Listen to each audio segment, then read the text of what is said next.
They say the church is a holy place, a sanctuary of peace where broken hearts find healing.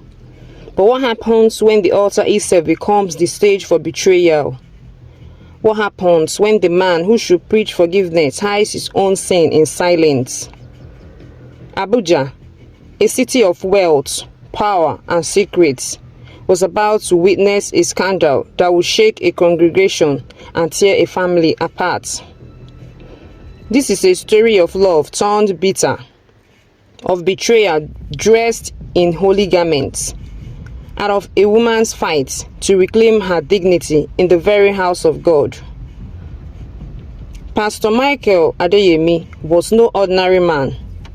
His voice carried fire, his sermons drew crowds, and his church in the heart of Abuja was one of the fastest growing ministries in the city. To many, he was the true servant of God. To his wife, Grace Adeyemi, he was not just a pastor, he was a partner, her husband, the man she prayed with every night. Grace was the perfect picture of a first lady, humble, devoted, always standing by her husband's side. But behind her radiant smile, she carried burdens she could no longer share. For months, she had noticed changes. Michael's phone calls late into the night, his sudden meetings after church, his coldness in their marriage bed. Grace prayed, fasted, and sought God's face, believing the devil was tempting her marriage. But one day, whispers began to circulate among the women's fellowship. Pastor is getting too close to that choir girl, Deborah. Deborah was young, beautiful, and bold. Her voice soared in worship, but her eyes often lingered too long on the pastor. Members noticed her new dresses, her sudden confidence, the way she smiled whenever Michael entered the room. Grace ignored it until the evidence became too loud to silence. On a Sunday morning, the church was packed to capacity. The governor's wife was in attendance. Dignitaries filled the front row, and cameras from local TV stations streamed the service live. As the choir filed in, Deborah entered in a dress too daring for the house of God. She sat boldly in the front, directly under the pastor's gaze. Grace's eyes followed Michael's, and what she saw pierced her heart. His gaze lingered, too long, too familiar, and then, as Deborah adjusted her seat, Grace's breath caught in her throat. Around Deborah's wrist gleamed a golden bracelet. The same bracelet Grace had once gifted her husband on his birthday. Her hands trembled, her chest burned, but she stayed seated, waiting, praying it was not true. The service continued. The choir began to sing. The congregation swayed in worship, but Grace could no longer hear the music.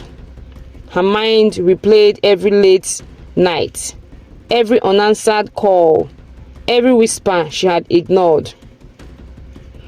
Then it happened. Deborah, as though mocking her silently, lifted her hand to fix her hair, deliberately flaunting the bracelet. Something inside Grace snapped. She rose from her seat, her steps firm, her eyes blazing. The ushers thought she was heading to give a testimony. But no, her direction was clear, straight to Deborah. Without warning, Grace grabbed her by the hair and pulled her up from her seat. The church froze. Gasps filled the air. Microphones picked up every word as Grace shouted, "You shameless girl! In the house of God? With my husband's bracelet on your wrist?" Tell this congregation the truth before I expose you both." Deborah screamed, struggling to free herself, but Grace held on. The congregation erupted into chaos. Ushers rushed forward, trying to separate them. Some church members pulled out phones, recording the drama. And in the middle of it all, Pastor Michael stood frozen behind the pulpit, sweat pouring down his face. He tried to speak, but no words came out. His silence was louder than Grace's accusations. Grace turned to him, her voice trembling with fury and pain. "Michael, tell them who she is. Tell them what you've been hiding, or I will tell the world myself." The congregation gasped again. The man they called their shepherd was standing accused, live before his flock. The choir's instruments fell silent. The ushers no longer knew what to do. The holy sanctuary had become a battlefield. Grace's grip tightened on Deborah's wrist, lifting it for the whole church to see the golden bracelet. The congregation leaned forward, waiting for Michael's answer, but none came. The altar shook that day, not with prayer, but with scandal. Thank you for watching. Hope you learned a lot. A lot of things are happening in churches right now. Do hold on for the part 2 of this nice story to see how it ended. Please do well to like, share and subscribe to my channel for many more interesting stories. Thank you.